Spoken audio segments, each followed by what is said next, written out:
Avec nous sur ce plateau, Jean-François Nativel, président de l'association Océan Prévention Réunion, et Marie, témoin de l'attaque de requins sur sa sœur en juillet 2012. Bonsoir. Bonsoir. Marie, c'est la toute première fois que vous exprimez sur un plateau de télévision. Merci de nous accorder votre réaction. Après cette nouvelle attaque de requins, douleur ou colère, quels sentiments prédominent chez vous ?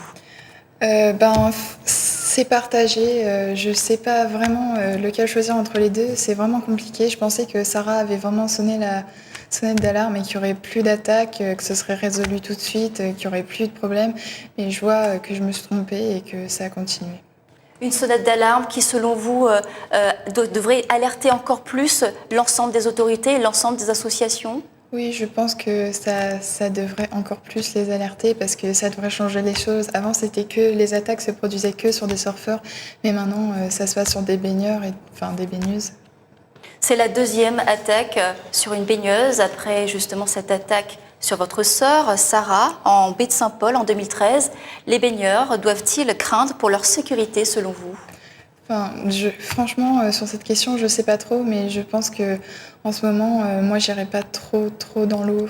Après, je sais que c'est difficile de dire ça, mais moi, j'aimerais bien, franchement, pouvoir re-aller dans l'eau comme avant, pour pouvoir repartager la mer et que tout se passe bien, en fait, que ne plus aller dans l'eau avec cette crainte et se dire qu'on brave quelque chose qui est pas bien ou un interdit. La solution serait-elle se baigner dans le lagon, sécurisé ? Pour moi, c'est pas la solution. Déjà, je pense que c'est pas forcément bon la surpopulation pour le lagon et après, je pense pas du tout que ce soit la bonne solution. Un an après cette attaque sur votre sœur, Sarah en baie Saint-Paul, vous avez été témoin de cette attaque. Finalement, y a-t-il un message que vous souhaitez faire passer ce soir ? En fait, ce soir, je voulais faire passer un message comme quoi j'ai peur que ma génération et que les générations futures ne puissent plus profiter de l'océan comme moi j'ai pu profiter quand j'étais plus jeune. Et je trouve ça vraiment triste et vraiment dommage. Jean-François Nativel, deuxième attaque sur une baigneuse, cette fois à l'étang salé. Votre réaction ? Écoutez, tout d'abord, c'est toujours une très grande tristesse. Les choses avaient avancé la semaine d'avant, mais malheureusement pas assez vite. On était tous conscients que le risque était resté réel. Et donc ça va donner probablement un coup d'accélérateur à ce qui est en place et peut-être achever de convaincre les derniers indécis. Moi, je trouve toujours, vous savez, on mène cette lutte, on est des bénévoles et quand on rencontre des gens comme Marie, ça nous touche profondément parce que de se dire que on côtoie des gens comme ça régulièrement. Bon, là où je travaille, je la vois assez souvent. Donc c'est dramatique, madame, c'est dramatique. Les gens se rendent pas compte. Il y a beaucoup de gens qui tiennent des propos. Moi, Marie m'en a déjà parlé. Elle voit des choses quand c'était l'accident de sa sœur qui rajoutent de la douleur. En fait, il y a une double peine. On est sanctionné par l'animal et on est sanctionné par la société qui n'accepte pas qu'on ait pu créer cette situation qui va jeter l'opprobre sur les prédateurs. Sentiment d'impuissance ? Un sentiment d'impuissance. Disons que face à ces gens-là, effectivement, Marie est jeune. Qu'est-ce qu'elle me disait ? Quand elle a eu l'attaque, à un moment donné, elle a voulu revivre sa vie de jeune fille. Elle va sur Internet. Qu'est-ce qu'elle voit ? Des réactions de gens, mais c'est horrible.